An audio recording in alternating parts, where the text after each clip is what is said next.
Hey everybody, welcome back to the Jersey Zone. There's a rumor that the Washington Capitals are going to be bringing back the Reverse Retro 2.0 jersey as a third jersey for their 50th anniversary season. Now, this rumor comes from Aesthetics. I'm sure you guys have already watched his video, but he kind of just based that on the fact that we did see an actual Fanatics version of this jersey. So it's not the Adidas version, it is a new Fanatics version. It is their premium line, so this is that brand new Fanatics jersey. I'm kind of torn whether I do like this news or not. You know, there's parts of me that likes it, other parts not really quite so much. So before we do kind of dive into it here, if you guys are new to the channel and you like hockey jersey content, please make sure to subscribe. I would really appreciate it. I just want to begin by talking about the jersey itself and whether it's good or not, and it's good. This is a really good jersey from the Washington Capitals. Honestly, I do think it is my favorite Caps jersey. I love all of the Screaming Eagle jerseys, but this one is my favorite. I love the black as the main color of the jersey, the little bit of bronze, that kind of light blue there. It's all fantastic. I really do like this one a lot. If they do end up bringing this jersey back, look-wise, I am very happy about it. I think that is awesome. I really did like the Washington Capitals in their uniform with this jersey as well. I thought they looked fantastic. Now, in terms of theme, I might not be entirely on board. It really depends on how they label this jersey. If they label this jersey as just a third jersey, a permanent third jersey, definitely will be super happy about that. But if it's going to be their 50th anniversary jersey and it's only for one season, then it doesn't really work as well for me. You know, with 50th anniversary jerseys, most of the time they are either direct throwbacks to old jerseys or they are updated a little bit for modern times. And obviously this is an old school jersey, but just updated, you know, for modern times a little bit, of course, with it being a reverse retro. But the fact that it is a reverse retro kind of ruins that for me a little bit, right? Like, because it was already, you know, a jersey that was previously worn in the 2022 season, the 2022-2023 season, you know, it's not that old school jersey that's being updated. It's just a jersey that they wore a couple of years ago, and that's really it. It doesn't really feel like a 50th anniversary jersey, at least to myself. If it was a brand new jersey and this was, you know, their 50th anniversary jersey and we had not seen the Reverse Retro 2.0, then I would be okay with it. So it's kind of weird in that sense. I understand maybe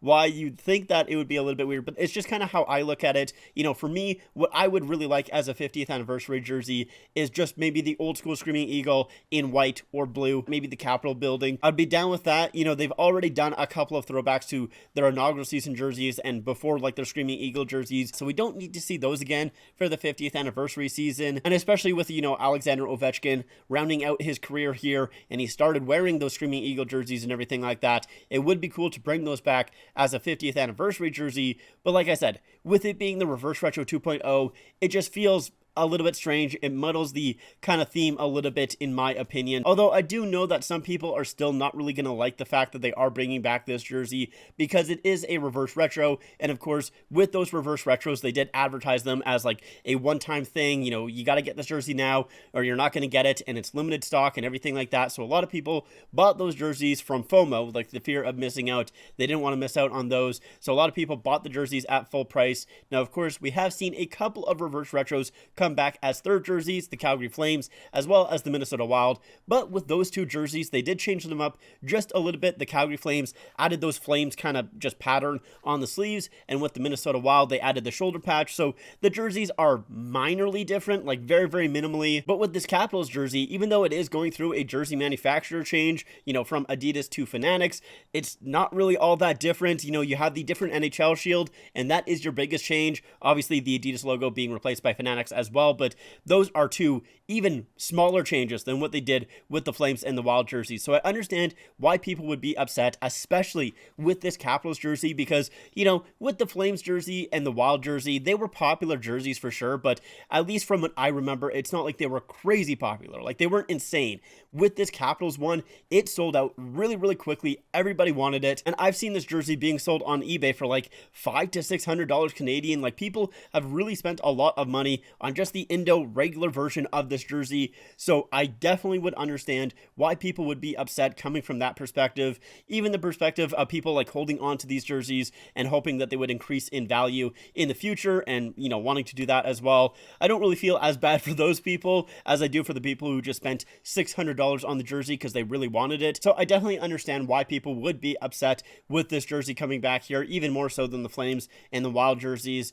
But at the same time, I'm just glad that they're bringing it back because of the fact that, so many people probably saw how much those jerseys were going for and said, well, I can't afford that. I can't pay $600 on this Indo Adidas jersey. There's no way I can get that. Now, with them bringing it back, or at least potentially bringing it back, more people are going to be able to get this jersey, which is usually the side that I go on. Usually if something is really popular, I want more people to be able to get it because, obviously, why wouldn't I? I'm always on the side of a jersey being more readily available so people don't have to spend an arm and a leg just to get the darn thing. I do feel bad for people who did spend that much, though. I definitely, understand their perspective and being upset about it. But for me, I do think it is a huge positive that they are bringing it back. More people can get it. It's a beautiful looking jersey. We can see it on the ice more often. So yeah, very, very happy about that. The only way I'll be disappointed is if it is their 50th anniversary jersey and it's only available for that one season. Then I'll be slightly disappointed. And even at that, it's just very, very minimally. It's not that big of a deal, but I would prefer it if it is a third jersey and they wear it for the next 2 or 3 or maybe even more seasons after that. That is kind of how I would prefer it, but that is going to do it for me. Thank you guys so much for watching. I hope you guys enjoyed. Let me know what you guys think about this rumor in the comments down below, and if you liked the video, leave a like, subscribe to the channel, follow me on all my social medias, and I'll see you guys next time. Bye.